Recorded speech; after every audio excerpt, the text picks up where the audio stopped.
Hello, everyone. Welcome back to another episode of Rapid Subconscious Reprogramming. Today, I want to talk about how to grow exponentially, meaning how to be able to move forward in life, overcome challenges, and things like that. That a lot of people out there are struggling, and not knowing how to do this is what is keeping them stuck. And I'm going to explain that a bit more. So one of the biggest things that I've been talking lately is about loving and accepting what is. And I want to go deeper with that because I believe that this is the key in life. I'm going to share some of my experience, my insight to help you people out there be able to start making changes. So thank you very much if you're watching. Here, Tommy Walker, the Mind Engineer. If you can write, if you're watching live, hashtag live. If you're watching replay, hashtag replay. That would be great. The more people interact with this, the more people get to see it, the more people get to learn, and the more people get to benefit from these free calls, free lives that I do every week. So I would really appreciate I'm putting my time on my side to help as many people as possible out there. So if you can interact with this, that would be great. If you can share, that would be awesome. You can help people indirectly by doing those things. So thank you very much. So let's get going on to this, how to grow exponentially, how to overcome challenges, how to overcome depression, anxiety, stress, whatever it is that you're struggling. In many cases, it has to do with our belief system, as I have mentioned many times. Remember, when we're kids, we come with a blank slate. Hey, how are you? Thank you for stopping by there. And so when we're kids, we come with a blank slate. So how come if we come with a blank slate, suddenly we have these beliefs about I'm not good enough, I'm not lovable, I'm inadequate, there's something wrong with me. If you think about that for a second, it is nonsense to think that I came to this world with those beliefs active, because if it were that were true, I wouldn't be able to start walking. I wouldn't be able to start talking. I wouldn't be able to do many things, because each time, a little kid falls into the ground and they start thinking, oh, I'm not good enough, they would stop trying to walk. They would stop trying to talk. They would stop trying to build things. And if we see out there, most people out there have been able to learn how to walk, how to ride a bike, how to talk, right? So what's going on? We need to understand that the environment, the kid in that environment starts as a sponge, bringing in all this environment and trying to make sense in his or her immature mind. Yes, that's how it works. Suddenly, if mom and dad are fighting, that immature mind cannot say, oh, mom and dad are fighting because they have unresolved issues, because they're struggling with money or they're struggling with something, right? The little kid is going to start thinking, what did I do wrong? And that's how the mind works. The little kid wants to make sense of what's going on, and it's going to start blaming himself. So it's going to start saying, what did I do wrong that mom and dad are fighting? If I'm trying to please dad, if I'm trying to make dad to see me, and dad is too busy working, or he's an alcoholic, or he's not much around and things like that, I could start creating in my mind that, I got to work harder to be able to please others. And that's how people start falling into people pleasing. That's one side of the coin. They start giving to others to try to receive love and acceptance. And maybe on the other side, people could start becoming very narcissistic, right? Behaving very narcissistic because they want to receive attention and love. People want to receive it by pleasing others. Others try to manipulate to try to receive. Both are not okay. A lot of people, judge and criticize narcissistic traits, but the truth is they are hurting people. They are hurting themselves. So that's why they created those types of behaviors, because maybe that way they might try to receive love and acceptance, right? So as you have heard me talk for the past couple of minutes, I've been talking about I want to feel love and accepted, so I fall into people pleasing. I want to feel love and accepted, so I fall into maybe manipulating others, becoming, developing narcissistic traits, because I want to feel love and accepted.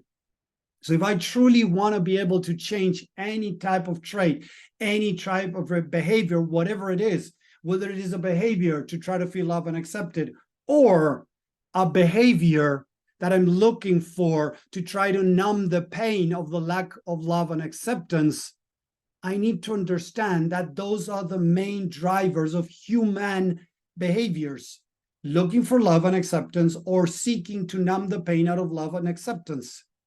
So if what I'm talking about, if you're realizing people, is that we're all looking for love and acceptance, or to numb the pain of the lack of love and acceptance.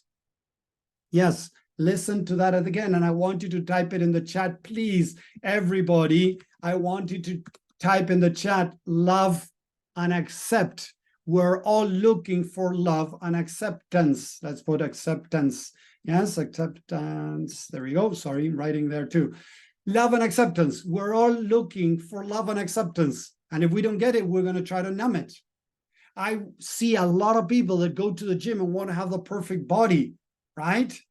Because they want to feel loved and accepted. People that look for titles, degrees to feel loved and accepted. People look for having toys, big house, car, the Lamborghini, the Ferrari, the Porsche, whatever, to feel loved and accepted.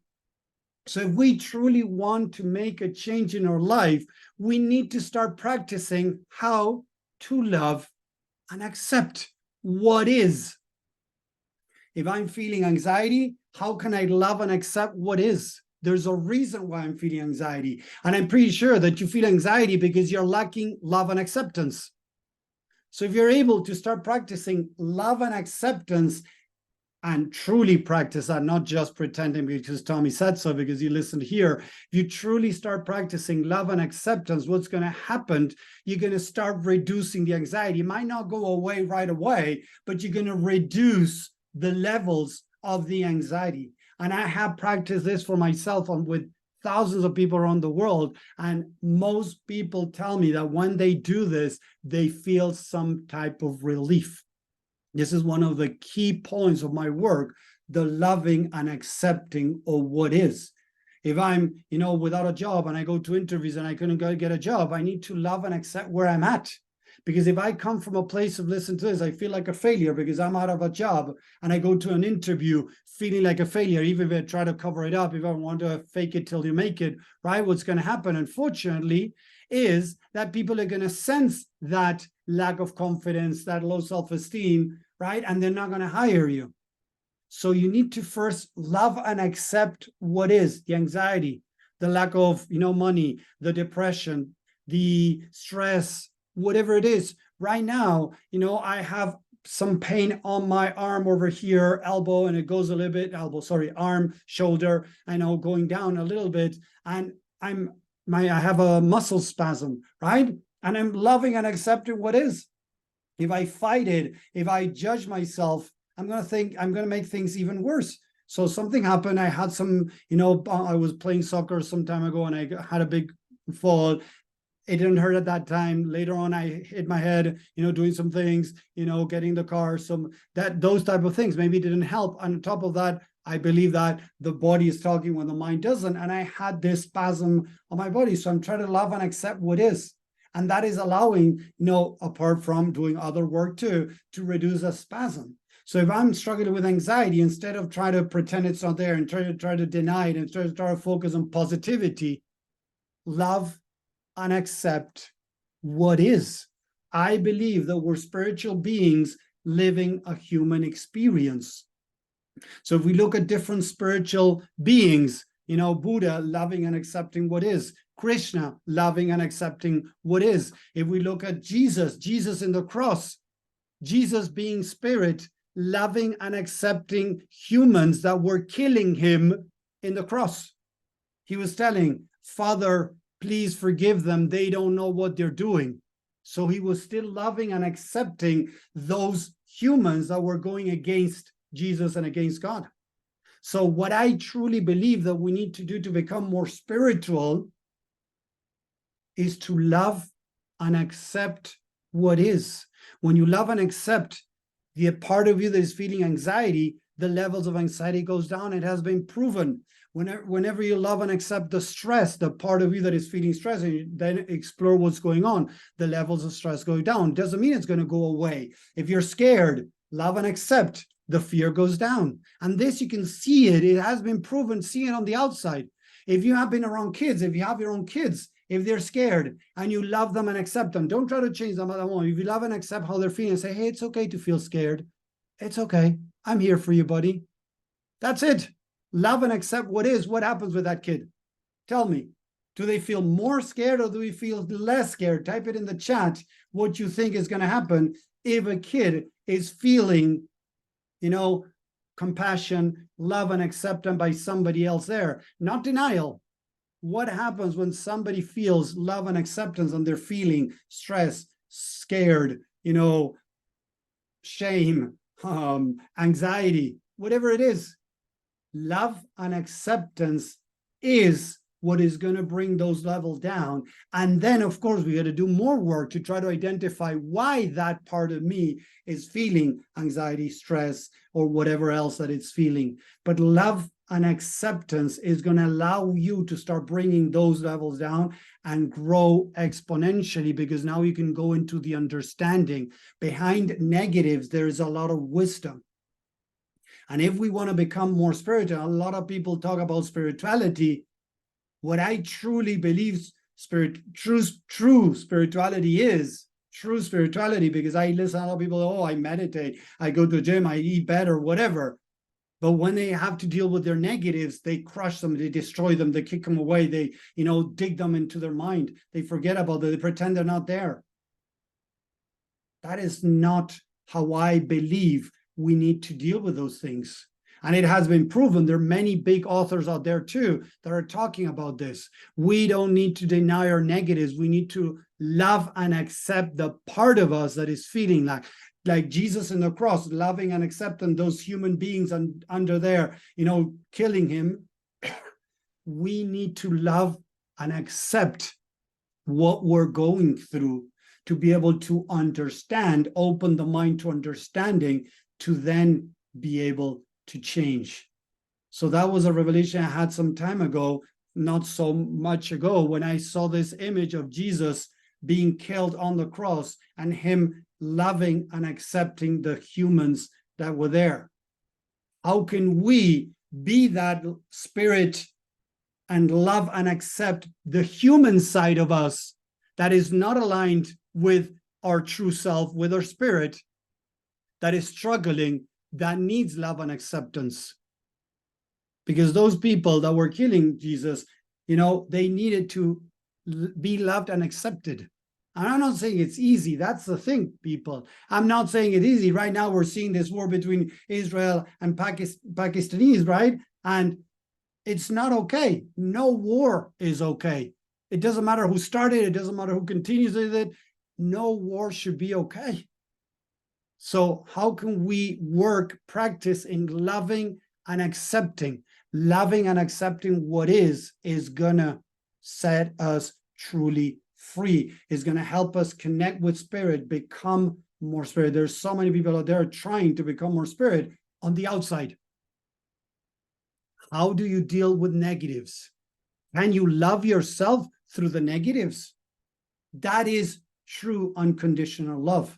If not, most people are practicing conditional love. I love myself when I have the right weight. I love myself when I meditate. I love myself when I eat well. I love myself when I do this. That is conditional love. That is not unconditional love. We need to work on practicing unconditional love. So whenever we feel negative, whenever we feel sad, anger, depressed, or whatever, hey, Melissa, thank you very much for stopping by. Whenever we're feeling negative, we need to love and accept that part of us to then be able to understand. Because if I face my kids and my kid is feeling fear, and I start telling him that he shouldn't feel fear, that he should be courageous, that he should blah, blah, blah, whatever, bringing all this positivity makes him think that how he feels is wrong, that he needs to stop trusting himself in his emotions and trust me in my emotions. So he's going to try to dig the fear. So it doesn't mean that he's not scared. It just means that he's disconnecting from his emotions. And that's what a lot of people out there are teaching. Instead, if I embrace it and say, hey, buddy, it's okay if you're scared. What are you scared of? And I try to understand with him. I try to, understand where is he coming from? Why is he scared? Right? And that fear is a normal response to something that isn't certain, and be able to help him go through the fear while taking actions, while embracing whatever it is going to help him grow exponentially. If I would do that to my kid, that would be the most loving thing to do with my kid. Why don't I practice that with myself? I see so many people grabbing teachings from many gurus out there that are teaching the wrong things. Spirit is about loving and accepting what is, whatever it is. Somebody that has killed somebody else. And I'm not saying it's easy. Don't get me wrong. I heard the other day Gabor Mate talking about this, about, being able to be so compassionate, even to a murderer, even to a rapist, being able to love and accept them because of their spirit side. The human is hurting. The human is making a mistake. The spirit side, that is one of the biggest challenges there is. Yes, it is. But that's the idea. That's what I truly believe we're here for, because Buddha, Krishna, Jesus, and so many avatars here on earth showed us that that is the path. Love and accept what is will set you free. So if you want to change anything in your life, you need to practice love and acceptance of what is, where you are today, and what do you need to learn from where you are today. When you fight with that, you're not loving and accepting. When you fight, you're from ego. Ego fights. Spirit doesn't fight. Spirit loves and accepts. Look again, Buddha, Krishna, Jesus, so many avatars showed us that the correct path is of love and acceptance. So how can we practice that over and over again? We always have, every single day, a chance to practice that.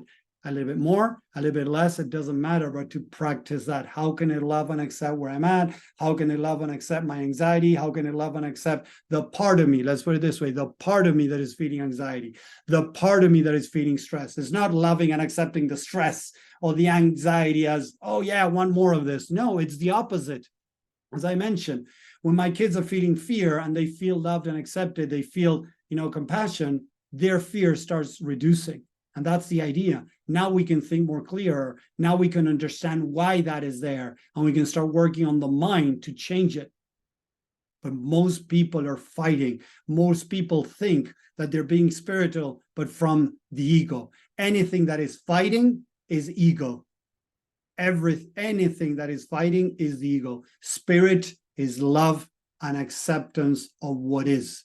If I'm struggling where I'm at today, I need to be able to love and accept where I'm at, because there is a reason why I'm where I'm at. I need to learn something from here to then move forward. Is that my kid not wanting to sit down and study because he's struggling with maths, and me telling me, oh, don't worry, go out there and play, outside, go play with your toys, go, watch some movies. Don't worry, it's okay. Never mind, tomorrow, if you do bad in maths, no worries. Instead, I would just sit down with him. If he's scared, and say, oh, Dad, I'm so scared of, failing this exam. Okay, why are you scared of failing this exam? Oh, because if I fail the exam, I'm a failure. Hey, buddy, you know what? I understand that you're saying that. It makes sense that you're saying that, right? Because this is what society is teaching you. School makes you feel many times that if you fail, you're a failure. But the truth is, maybe you just need a little bit more time to really understand the concepts, to be able to practice more, whatever. Many times society, mainly school, has taught us that failing is something bad instead of just a stepping stone to grow.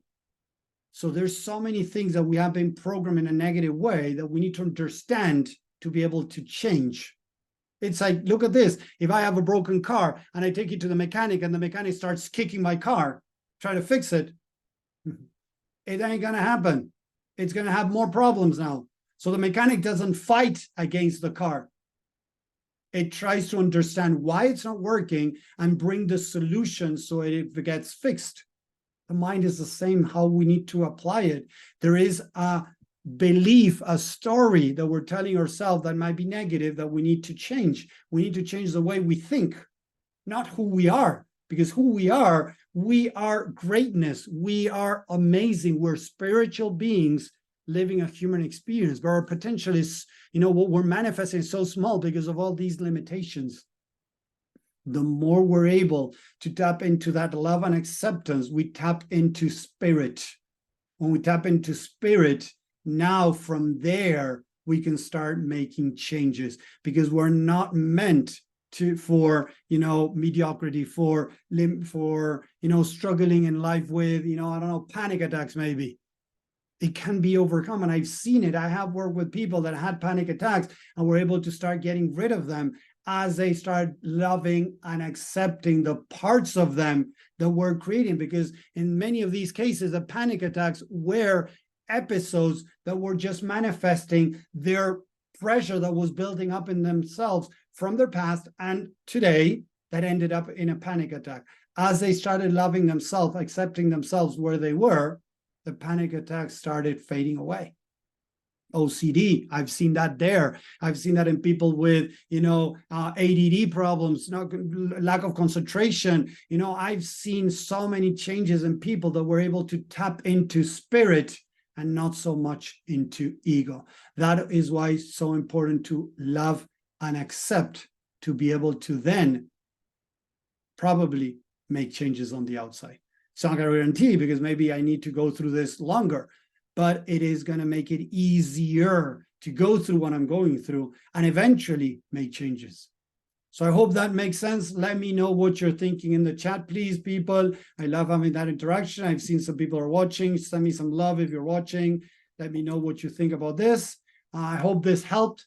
I hope this helped you understand a bit more how we need to deal with our negatives, how we need to deal with whatever challenge we're facing, because I truly believe that love and acceptance is what's going to set us free for good and be able to start making changes in our life. It might not happen overnight. We might need to practice this for a while, but it will eventually bring changes. I've seen it for my life, and I've seen it with people that I have worked with too. Great feedback. Thank you, Bridget. I'm glad that you like this. Thank you very much. So again, thank you very much, everybody, for listening. If you're watching this, send me some love, some interaction. That would be great. If you have any questions, let me know too. I would love to help you all, guys. And share, please share, because indirectly you're helping other people. You're helping me also, helping other people realize these things. There's so much crap out there in the internet on how to make changes in your mind, how to make changes in your life, and it has nothing to do with love and acceptance. So if we want to become more of who we truly are, more spirit, and change the world, we need to start from here, loving and accepting where we are. That is, I believe, the biggest teaching there is out there. So thank you very much again for watching. I'm going to talk more about love and acceptance because it's the main key to move forward in your life. So today was just the beginning. So thank you very, very much again. I'm going to stay here on Zoom with the rest of the community, sending love and acceptance to all of you, wherever you are, whatever you're struggling with. Thank you very much for following. Talk to you guys. Take care. Bye.